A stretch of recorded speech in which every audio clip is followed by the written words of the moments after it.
Benjamin. Perhaps not, but then again, I have this. Oh, Letter from Queen Victoria to the Confederate General Albert Pike. Since the dear old Queen was partial to the Confederate cause, this has been handed down by my family for 140 years. tingnan mata mo. Vital piece of information, the final clue, as it were.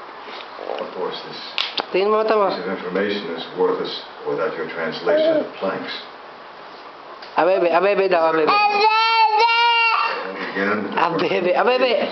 now ends with the burning of this the final clue, making me the only one who can find Sigurd. Abebe. Get your coat. Uy, tumutulo na yun.